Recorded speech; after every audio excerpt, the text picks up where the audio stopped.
Tant nzamba bando tambola na yo, ayeba ke mwana ngaza na besoin boye. Ayeba ke mwana ngaza na bana na ifo batanga. Bana nga bazo tanga classe.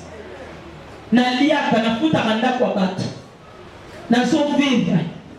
Est-ce que pour vivre pour la gana mobali? Est-ce que pour vivre pour la gana mibali ni sata?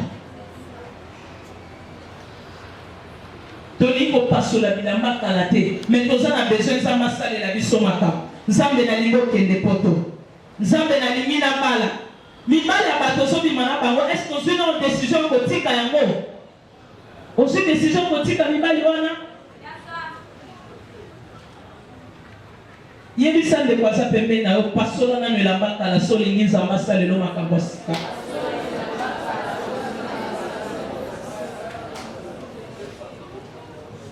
Na kati ndako na yo lobito yamba Yesu.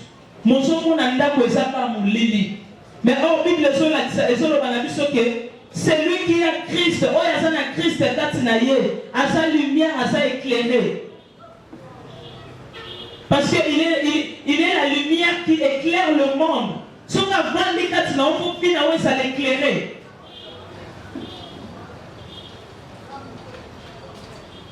Bilamba kala toso continuer ko salango. Il faut to pasola na bilamba kala wana. Koti kala tana déchet ndambute pour que nzamba salelo makambo sika. Toza na mbula ka, toza na mbula, tokomi na mbula na suka mbula. Mais yo wana osobonga ma déchet sika nini? Concert nini okende kokota? Terrasse nini okende ko fetele? Oyamba Yesu. Ofongoli terrasse. Osoteka masanga. Po batu bamela masanga. Bilamba kalosa nango. Batu wana baomela masanga. Yo toza cause ya enfer na bango. Yo toza cause enfer na bango. Moi si na mobile, oyebi bien que mobile na wateka ka drogue. Yo yamba Yesu. Ozo sala nini pona mobile na yo? Ozo sala nini pona kopekisa yango? Okomi kutu na sosene na yo na yo komo teka drogue. Tata nganda na mama nganda bayebi bino koteka ba diamba. Bozo produire ni na vie abana na nzambe. Bilamba kala. To pasola bilamba kala. O ezo lakisa ete identité ya kala. To tiki yango mutu atali yo alobi jamais to changer ko bana na mututi na se.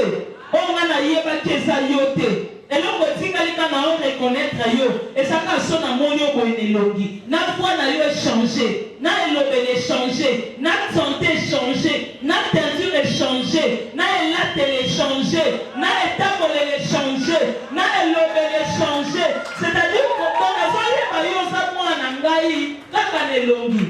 Na so yeba yo sa leki na kaka nelongi. Nde famille na ngaba kuma oloba nanga. Bongo yo.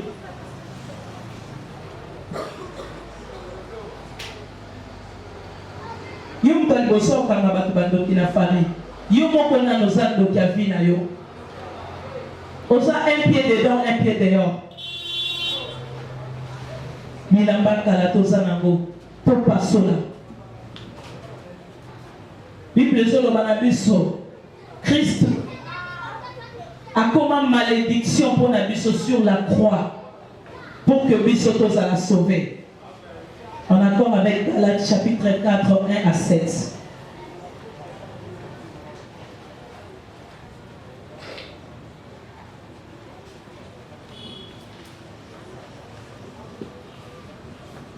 Alors, quand on a eu pour changer, quand nous avons commencé à la o ya lingi, botala bola mo ensemble.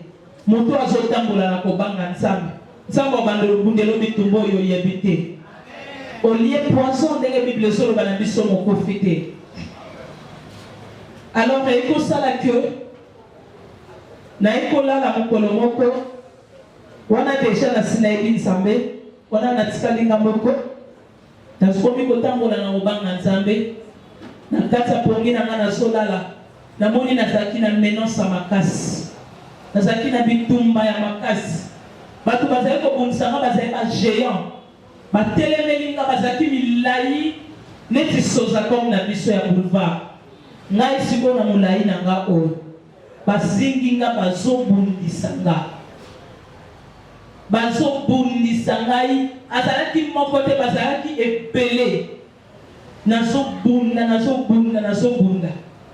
na tomboli elongi likolo na bazobelela Yesu lokola Nzambe ayebi ke naza juste aye kokota bitumba na ngai natala likolo namoni kombe ezoya azo se diriger sika nga nazalaki e na sima ye ezalaki na ndeke mosusu babandai kolanda ye na sima ntango baye bakomi esika nga nazali akitisi loboko na ye asimbi ngai tobandi komata na ye tobandi komata nga siko lokola na yebe eke baza milai nazobanga bato wana bakanga nga soki aotombola nga bazotia maboko soki bazotia maboko mpo bakanga ezosala nga somo nazoyebise mata mbangu bakoya kosimba ngai tobandi komata ntango na bazotala siko bato wana na se batikali na se namoni tokomi kokende tozokende kaka amemi ngai boye ndenge bamama tomemaka bebe na lipeka sikoyo conscience na ngai ezongi nalobi me moto ngo amemi ngai ndenge nazoyeba ye te moto ngo oyo mosuve nga aza nani nabi natale nonelo sikoyo ndenge amemaki nga boye na curiosité naolinga nazongisa siko elongi boye mpo natala ye awa elongi na ngai ezozonga te elongi na ngai naomoneka na parti oyo moye namona elongi na ye eza te lokola aza Nzambe oyo asondaka mitema na biso ayebi ndenge na bandai kosankete nayeba eza nani apesi ngai apesi ngai Psaume 91 tokokotanga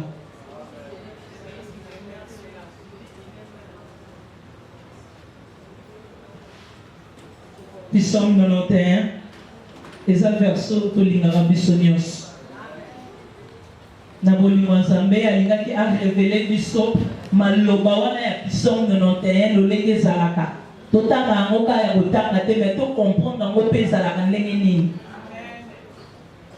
Psaume 91. Je lis au nom de Jésus. Amen. Sorry, totelemi likolo totanga liloba Nzambe s'il vous plaît.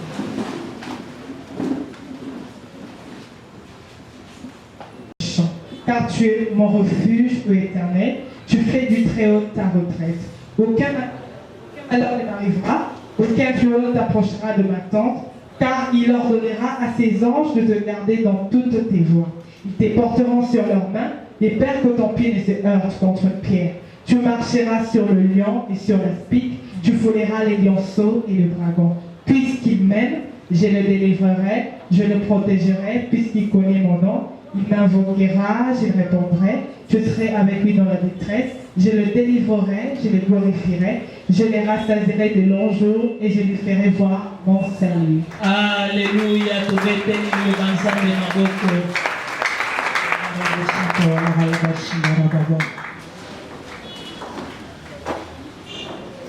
Dans ma pessinga verset wana, je comprends que dans mon azolo ma message oyo pour comprendre que les alliés versés oyo. Amen. C'est-à-dire nazalaki na bitumba na gauche na droite na ngana zinga maki na ba ennemi. Alors Christ aye ko sauver ngai. Tama tomboli ngai ameminga. Et amemi ngai to bandi ko kende na ye. Na ko kende sika to bandi ko kende na ye bité. Mais conscience nge kozo na mutu wa sauver nga azanani. Na lingina tala ye na soko kotala ete. Elongi na ye na soko na ka mopanzi. To komi ko kende tozo kende. Lokola mutema na ngeza eka na kimia te na bité. Pona tala mutu amemi nga azanani. Ata pesinga versa puissant. Ce qu'on est à pesinga versa puissant. On dirait bazui malamo Bible bachie boy batandeli ngai maloba nyonso verset wana natangi wana na lipeka so na moni ndenge makambo makomi komami na nini na Psaume na moni pe ndenge ndenge ameminga siko message wana ekei nde natali na nsima na ye naye komona bomoni lokola basuperman ndenge balataka bilamba na bango epumbwaka wana alataki elamba bongo ezalaki rouge makasi nakoloba ntango azopumbwe elemba wana ezosala ndire mpepe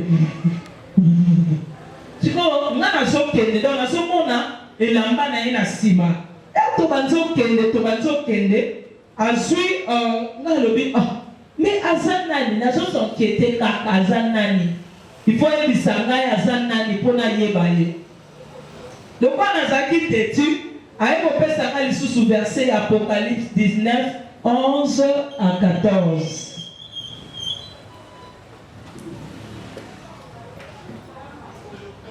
Apocalypse 19, 11, 14. Et voici, parut un cheval blanc. Celui qui le montait s'appelle fidèle et véritable, et il juge et combat avec justice. Ses yeux étaient comme une flamme de feu, sur sa tête étaient plusieurs diadèmes. Il avait un nom écrit que personne ne connaît, si ce n'est que lui-même.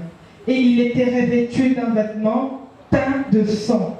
Son nom est la parole des dieux. Amen. Bandelaka 13 wana. Pardon. 13. Il était revêtu d'un vêtement teint de sang. Son nom est la parole des dieux. Amen. Donc, avec au sanga verset wana. Dans verset wo bimi na tangi lisusu. Sikoyo nga nazolingaka namonaka elongi na ye. Susi na ye ezalaki neti nayebi ke eza nzambe nga mpona monaka elongi na ye. Nazwi ngolu. Siko ngolu ngo esukaka elongi na moni te. Lokola comprenaki que naza na curiosité aye kolongola ngai conscience. Abomi ngai conscience. Naye komona kaka mbala moko ke tokomi esika moko na monde moko na yebi te ndenge nini tokotaki nayebi mpe ndenge akoexplika ngo te me namoni kaka tozalaki ondire exemple neti bomoni ndenge libayo ekatani boye tozalaki likolo sikoyo likolo eza monde mosusu na se mpe awa eza monde mosusu sikoyo na katikati awa efongwami boye ndenge efongwami ye oyo amemaki nga likolo atiki ngai siko atiki ngai na komi ondire nazalaki na mimoni nazalaki na kati ya boule ya monene siko na kati wana navandi ndenge babebe bavandaka na kati ya libungu navandi makolo boye ntango atiki ngai nde azongisi conscience na nga me na sentir ke tosalaki voyage moko molai makasi e ntango siko atiki ngai misu na ngai komofongoma malembe na miyokaki faible nakomaki affaibli makasi siko nazokita na pole wana boye natala na se na nga namoni koto bato bavandi namoni trône na katikati siko oyo avandaki na trône na katikati atomboli maboko na ye mibale likolo ke azoyamba bol me maboko na ye ezalaki lokola ya biso te a partir ya awa ti boye eza normal neti ya biso me pomme de main na ye ezalaki lokola ezalaki ya biso te nayebi te na explike soki ezalaki ndenge nini nayebi te ntango atomboli yango ayambi bol wana ntango azoyamba bol alobi c'est lui qui demeure sous l'abri du Très-Haut repose à l'ombre du Tout-Puissant. Ntango azwi bol wana avandisi yango na nzoto aseki ati Colossiens 3 1 4 apesi na verset wana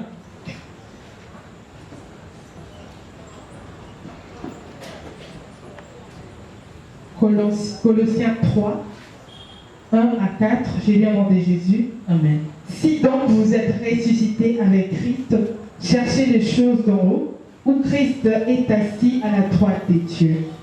Affectionnez-vous aux choses d'en haut et non celles qui sont sur la terre, car vous êtes morts et votre vie est cachée avec Christ en Dieu. 4.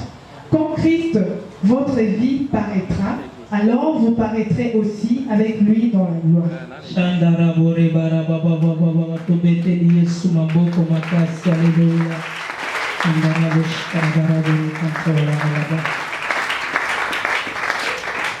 C'est-à-dire quoi? Nzambe alingaki atalisa ngai soki oza mwana na Nzambe. Combien de fois ozala na assurance que ozali protégé na éviter na expliquer bino puissance en Nzambe za ndenge nini. Nazoyeba te lolenga ko expliquer force ou puissance ya Nzambe eza lolenge nini. Vraiment nazoyeba te. Vraiment nazoyeba te. D'abord, premièrement, Nzambe alinga talisa biso na makomi na ye ya puissance 91. Lolenge nini oyo elobami mpe lolenge nini na baacte nango ndenge ezalaka. Eya mibale na Colossiens. Nzambe alinga talisa biso na makomi epuis na acte lolenge nini pour que namemela bino message. Lolenge nini tozalaka na maboko ya Nzambe. Nazokanga nini na nzoto Jésus. Ntango amemi ngai nazalaki mibale oyo nauti na mokili moko. Mosusu alobi ke celui qui demeure, toza na Colossiens. Comme Christ, quand vous êtes mort et votre vie est cachée avec Christ en Dieu.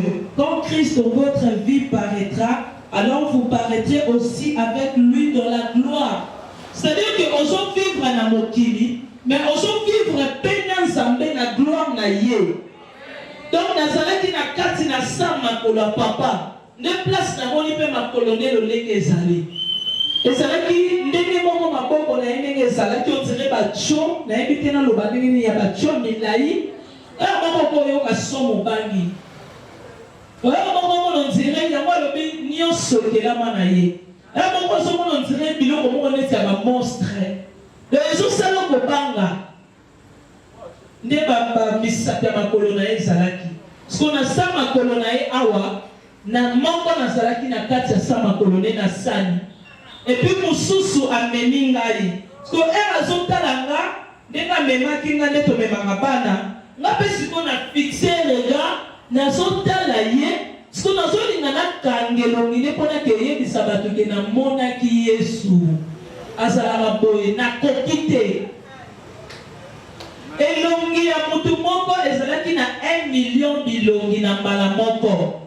C'est-à-dire que ils ont changé elongi, ils ont changé. Donc nayebi te na expliquer bino elongi yango ezalaki ndenge nini bolimbisaka. Mpona kokaki nanga kokanga ngo te.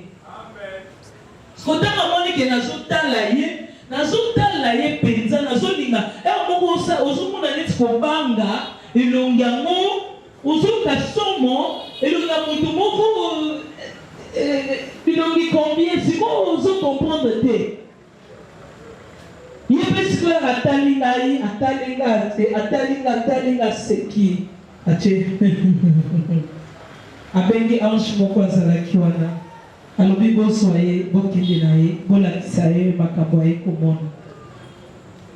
Ntango ange wana ye asimbi nga na loboko, azalaki ange ya mwasi, asimbi nga na loboko. Ntango tobimika esika wana, c'est-à-dire esika wana ezali lié secret, nayebi te ndenge nini tokota kuna. Ntango kaka totyeka pa tobimi wana porte emonana mpe esu te. Esika mpe etikali lokola ndenge eza boye oyeba te vide. Ntango tobimi toyei kokoma sikoyo esika baange mosusu bazalaki ebele, tokomi koadore, tobandi koadore. Nayebaki te ke kokota na kati ya bozindo ya bonzambe tokomi tolangwaka mpe. C'est-à-dire Satan sala na eloko te, aimita nyonso ya Nzambe. Ozoyoka ke olangwe Nzambe na langwe na okotelema te. Donc kolangwa ya masanga, mekomi siko kolangwa ya malamu. okolangwa molimo mosantu, olangwa puissance ya Nzambe, okutani na Nzambe. Est-ce que okozalaka lolengo ozalaki nakomi affaibli, c'est-à-dire que maboko na nzoto naokoka lisusu kosetenir te nakwei biso nyonso tokomi koadore. Tozo adoré, tozo adoré na ba ange, tozo adoré, tozo yemba, tozo yemba, tozo yemba, tozo yemba. Marabo shangara baba ya bo satara baba. Nayoki bayebi singa tala likolo. Natali likolo na moni cadre moko ya monene bimi. Na cadre wana na moni lion. Lion avandi sikoyo. Azotala biso ndenge biso toza koadore. Sikoyo abandaki na melonga lion oyo nga na yebi oyo toyebi biso nyonso na mokili. Après elongwa wana akomi elongi ya lion oyo azaka batashe léopard. Donc mibale wana bakei bilongi ya balion mosusu 18 ebimaki na yebi bango te. Mais bazo bisanga yi bango wana nyonso baza ba lion. C'est-à-dire nzoto na etikalaki ye ya lion oyo ya biso ya mokili. Mais elongi ezo changer bilongi ya ba lion na bande ko compter depuis na tikalaki na kwiti nazo compter 1 2 mais nazo mona c'est-à-dire misu na nyeso mona malamu. Na moni 20 bilongi ya ba lion. Après na tulinga alobi mais bilonga balio mususu nga na moni na monti na biso bazalaka te. Alobi oui bazate batikala na jardin d'été. Après na moni banyama mususu babato bima banyama ngona tikala komona bango na mokili na biso oyo te.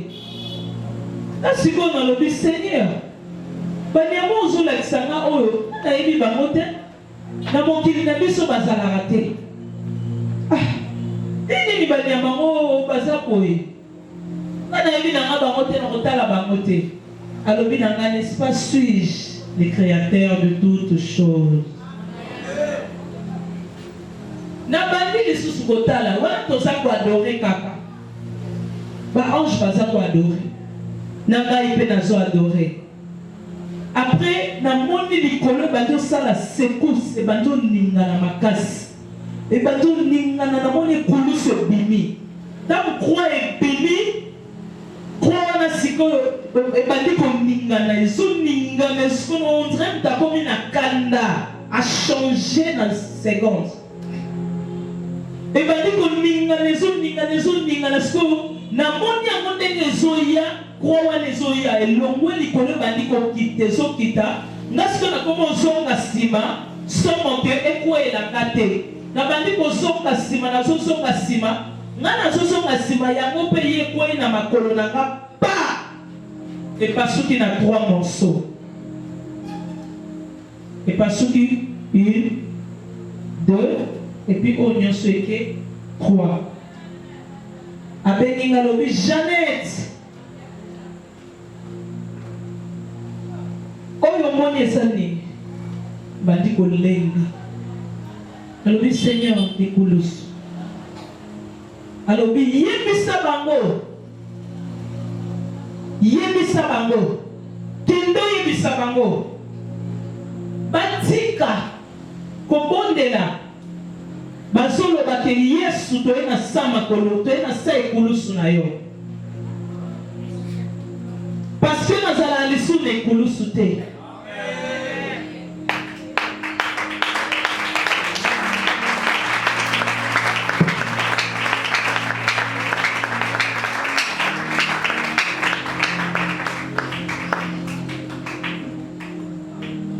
Seigneur na oyebisa bango kasi nini alobi yebisa bango balobaka kolo toye na se ya makolo na yo.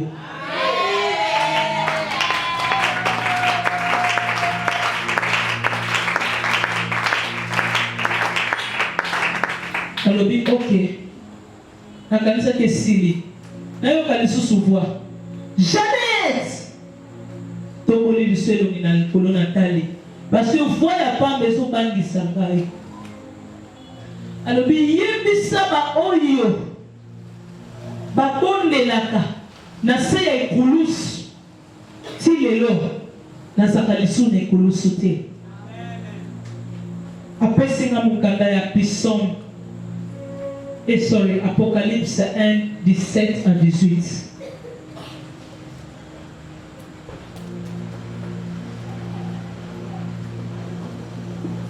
Apocalypse 1, 17 à 18, j'ai dit au nom de Jésus.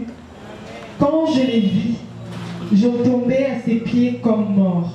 Il posa sur moi sa main droite en disant, ne crains point.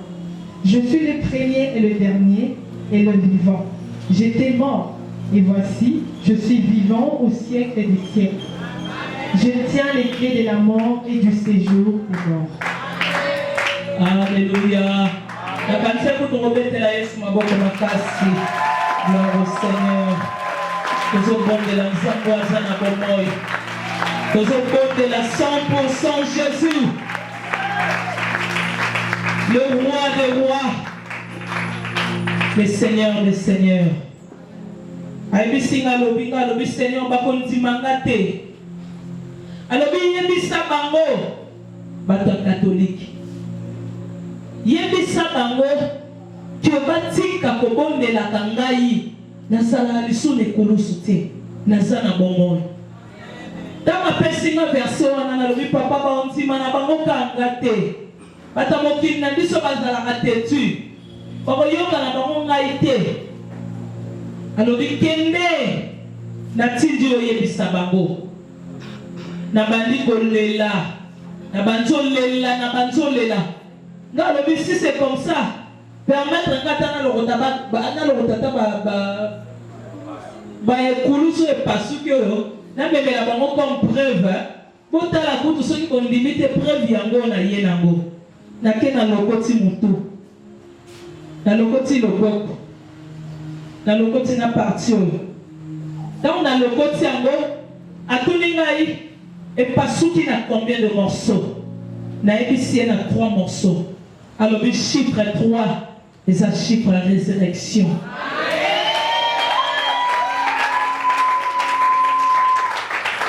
Alors bien pasuki wapi na lobi na mutu.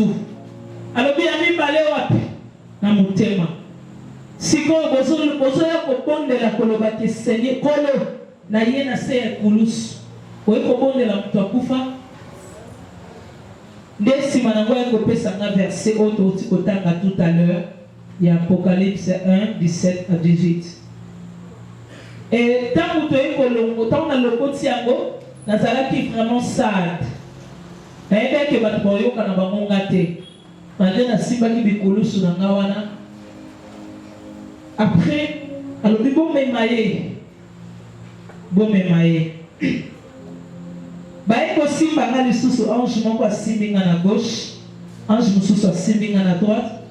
Na ebise na lobi ekulusu na ngai ekwe ya terre mpona okelakisa ngo bato na biso mokili simba nga bien atali nga seki Jésus. Ntango basimbi nga totie lisusu pa boye tobimi lisusu na monde mosusu. Ntango tobimi na monde mosusu tobandi lisusu koadore. Tobandi lisusu koadore. Donc toza koadore na se retrouver na tikalinga moko. Bazala lisusu te. Namoni mbala moko nazali mutu na se. Namoni 3 personnes. Namoni makolo 3 personnes liboso na ngai. Soko bumi mutu bato batelemi liboso na yo. Allez. Naoke beninga lisusu Jeannette. Dans la tomboli boye Nathalie, namoni 2 anges, moko na gauche, moko na droite, et Seigneur, pour la bannière obéka Seigneur, Seigneur na katikati. Et l'ongene toujours nazo koka okapta ngote. Nzoto na ye alataki abale kongenga, azaki lokola mapata, pembe. Nabilamba alataki pembe. Sko ezali ko ezaki na éclat makasi nzoto na ye mobimba epi ba anjo bazalaki mipanzi na epelo lenge moko ayebisi nga lobi planète oyo ozali omoni yango nga lobi Seigneur natali gauche natali droite namoni mai ayebisi nga lobi l'eau de la vie yango oyo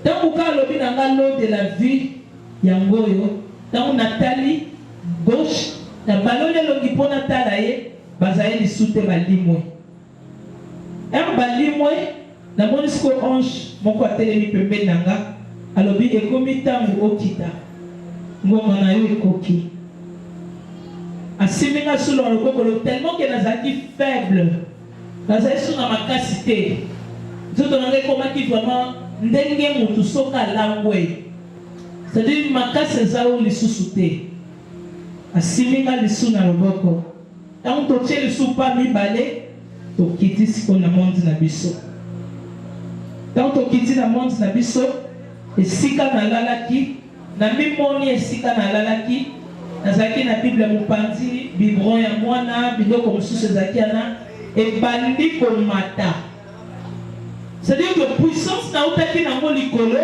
ezalaki tellement puissant makasi sikoyo ce qui fait que biloko nyonso ezalaki entouré wana ebandi komata yango moko babible ezomata babiberon biloko nyonso ezalaki tout autour na nga ezomata emati etelemi yango moko etikali dans l'espace etelemi dans l'espace après ange atali ngai ayebisi ngai zonga nga nazokende ese okende otika ngai awa te na otikala te alobi te zonga ngai ayebisi na bibongo biloko nyonso emati ya sikoyo soki bato balamukisi bakomona biloko nazomona yango en esprit ce n'est pas que nazomona yango physique. Après, que le Seigneur t'a donné les pouvoirs. L'esprit des prophètes soumis aux prophètes. Déclaré et quittanion son assez. Et naï koloba na lobi, ndekarai ange alobaki, n'appelle à lobi l'esprit des prophètes est soumis aux prophètes. Si réellement cet esprit c'est l'esprit de Dieu, nous avons donné la biloko nyonso emataki et kitanase. Quand on a lobi bongo, biloko nyonso et kitaki na se. Alors, on a se concentrer na biloko wana ange accueilli. Et tant accueilli, tant na baluki na tali na moneza ki lisusu te, nde na eko sutuka na pongi na ngai to beteli Yesu na boko na.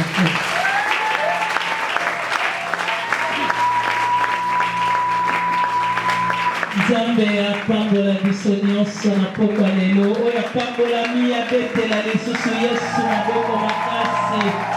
Alléluia. Gloire au Seigneur.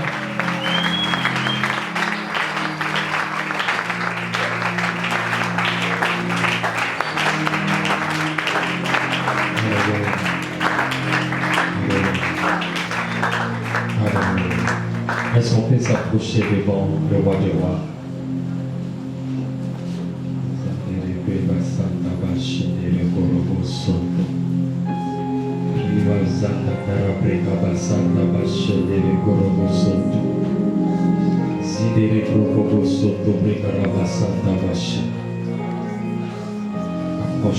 Approche-toi de Dieu.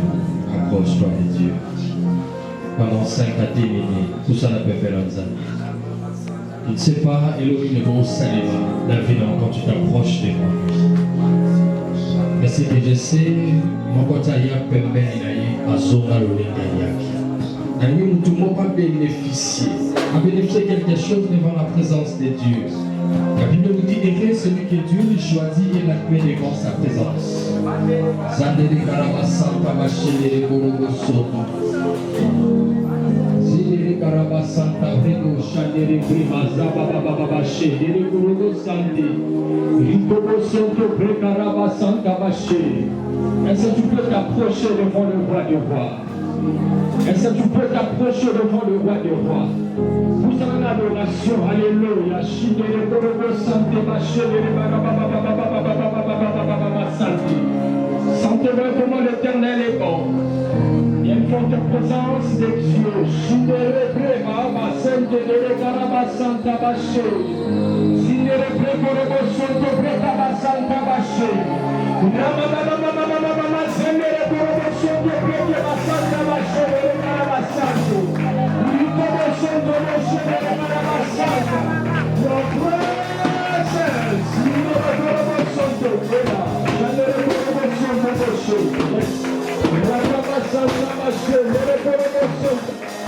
Hallelujah, hallelujah, hallelujah.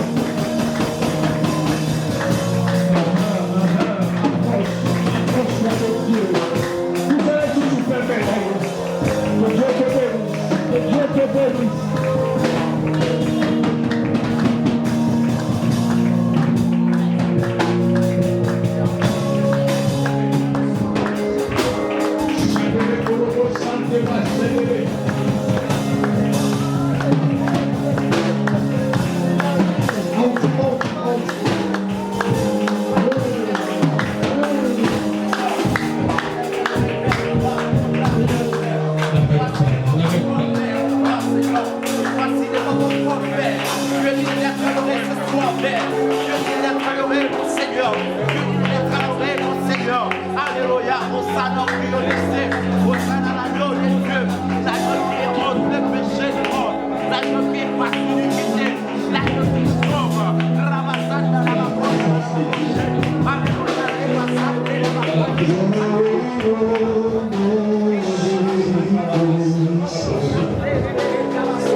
Ne sois pas distrait.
s'élever. Ah, ne sois pas triste. Nous avons un salon de nous. Nous avons un salon de nous.